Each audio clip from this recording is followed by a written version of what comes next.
Hesukristo, Hari ng walang hanggang kapurihan.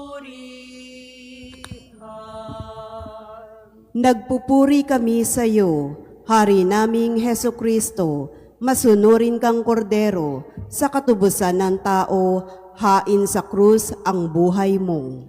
Papuri sa iyo, Panginoong Hesukristo, Hari ng walang hanggang kapurihan. Sumainyo ang Panginoon. At sumaiyo rin. Ang mabuting balita ng Panginoon ayon kay San Lucas. Papuri sa iyo, Panginoon. Nang araw ding iyon, ang dalawa sa mga alagad ay patungo sa isang nayong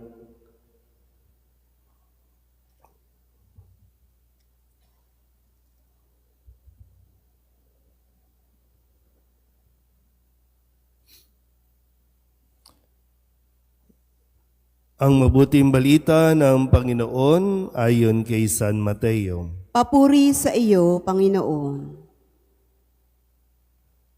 Si Judas Iscariote, isa sa 12, ay nakipagkita sa mga punong saserdote. Ano po ang ibibigay ninyo sa akin kung tulungan ko kayong madakip si Jesus? Tanong niya. Noon din ay binilangan nila siya ng 30 salaping pilak. Mula noon, umanap na si Judas ng pagkakataon upang maipagkanulo si Jesus. Dumating ang unang araw ng kapistahan ng tinapay na walang libadura. Lumapit kay Jesus ang mga alagad at nagtanong, "Saan po ninyo ibig na ipaghanda namin kayo ng hapunang Pampaskwa?" Sumagot siya, "Pumunta kayo sa lungsod at hanapin ninyo ang taong ito. Sabihin sa kanyang ganito ang ipinasasabi ng guro. Malapit na ang aking oras. Ako at ang mga alagad ko'y sa bahay mo kakain ng hapunang Pampaskwa." Sinunod nga ng mga alagad ang utos sa Jesus at inihanda nila ang hapunang Pampaskwa. Nang gabing yaon, dumulog sa hapag si Jesus, kasama ang 12 alagad. Samantalang sila'y kumakain, nangusap si Jesus. "Sinasabi ko, isa sa inyo ang magkakanulo sa akin." Nanlumo ang mga alagad at isa't isa'y nagtanong sa kanya, "Ako po ba, Panginoon?" Sumagot siya, "Ang kasabay kong sumausaw sa mangkok ang siyang magkakanulo sa akin. Papanaw ang anak ng tao ayon sa nasusulat, ngunit sa aba ng magkakanulo sa kanya. Mabuti pang hindi na ipinanganak ang taong iyon." Si Judas na magkakanulo sa kanya ay nagtanong din, "Guro, ako po ba?" Sumagot si Jesus, "Ikaw na ang nagsabi." Ang mabuting balita ng Panginoon. Pinupuri ka namin, Panginoong Hesukristo. Isang magandang umaga po sa inyong lahat.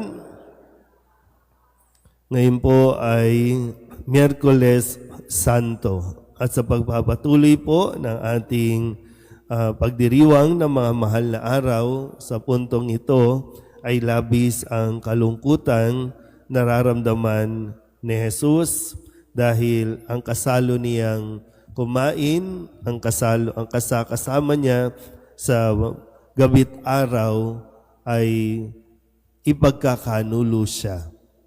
Kahapon, narinig na natin yung isang bahagi ng kwentong ito mula sa Ebanghelyo ni San Juan.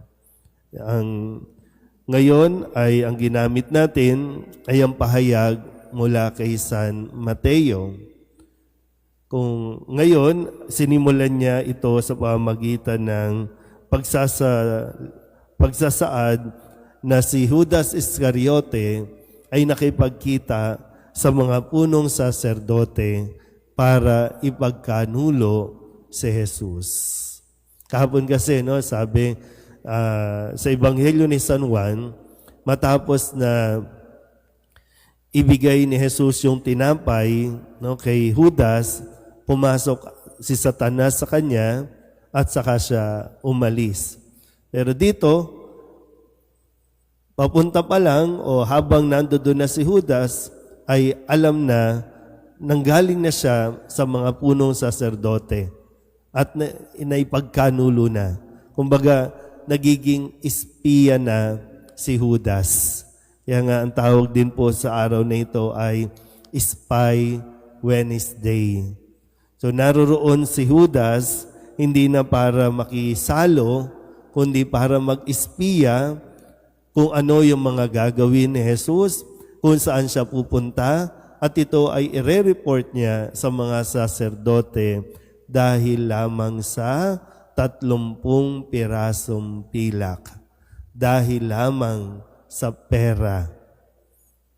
Isa ito sa, kumbaga, no, masakit na karanasan natin na kapag may mga tao sa paligid natin, hopefully hindi tayo ang gumawa nito, pero kapag ginagawa ito sa atin, napakasakit. Tinulungan mo na, pinakain mo na, tinanggap mo na, pinagkatiwalaan mo, tapos darating ang araw na sila rin pala ang magkakanulo sa iyo. Anong sakit na nararamdaman ni Jesus sa puntong ito na ilang araw na lang ang kanyang inihintay at dadanasin niya na ang pagpapakasakit at pagkamatay sa kwento natin ngayong mga mahal na araw. Pero ganun pa man, hindi pinanghinaan ng loob si Jesus. Nalungkot si Jesus. Di ba? Nakakalungkot yun eh. Pero hindi siya pinanghinaan ng loob para itigil niya ang kanyang misyon. Hindi siya pinanghinaan para siya ay magwala o manumbat sa kanyang mga alagad, sa kanyang mga kaibigan, sa kanyang mga minamahal. Yan nawa, magdulot din ito sa atin ng panibagong perspective. Kung sakali, nakaranas ka rin ba ng betrayal? Nakaranas ka rin ba ng ginawa ni Judas na matapos kang magtiwala, matapos kang tumulong, ito pa ang gagawin sa iyo.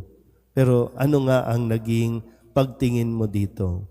Ano ang naging pagkilos mo mula sa mga taong ito? Mas tingnan natin yung ginawa ni Jesus. Kaya nga tayo ginagabayan. Mag-focus tayo sa ginagawa ni Jesus nang sa ganon, kung maranasan din natin ito, alam na natin kung ano ang dapat nating ding gawin. Lalong-lalo na sa bahagi ng pag-unawa. Kung sa unang pagbasa, pinahayag ni Propeta Isaías na ang Panginoon mismo ang magtatanggol sa kanya, ang Panginoon din ang nagbigay sa kanya ng sapat na pangunawa para maintindihan niya ang hirap na kanyang daranasin. O ganun din nawa sa atin. May mga mag-iispiya, lalo sa panahon ngayon po, pwede natin din hatid itong mensaheng ito, na dahil sa pera, marami ang nagsisiraan, marami ang naglalaglagan.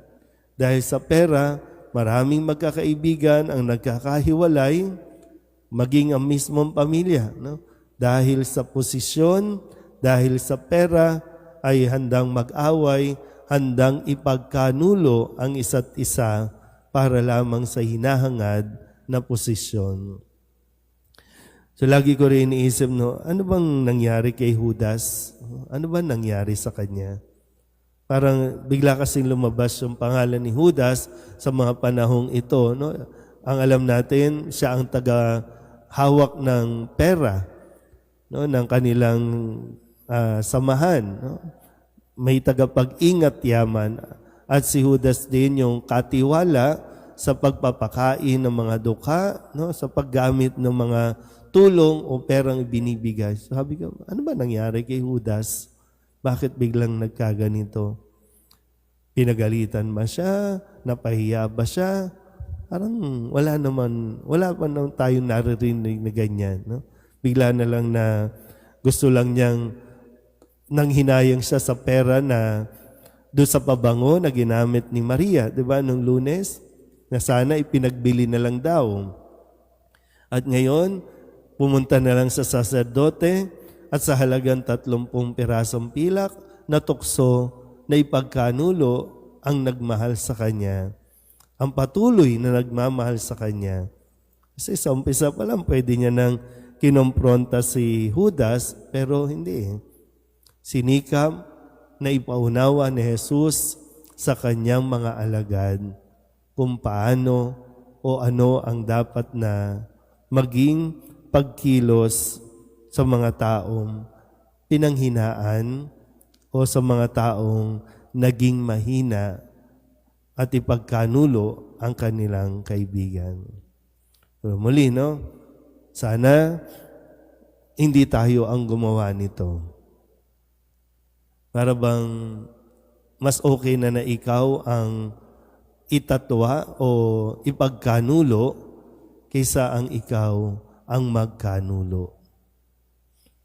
Pero kung naranasan mo na, alam mong masakit, alam mong mahirap, huwag nating ulitin ang pagkakamali ni Judas.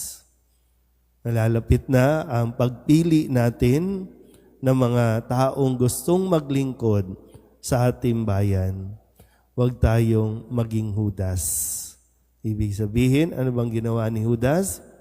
Sa pamamagitan lang ng pera, ipinagkanulo na natin ang kinabukasan ng inyong mga anak, ng ating mga pamilya, ipinagkanulo mo ang ating bayan. Huwag tayong maging Judas. Amen?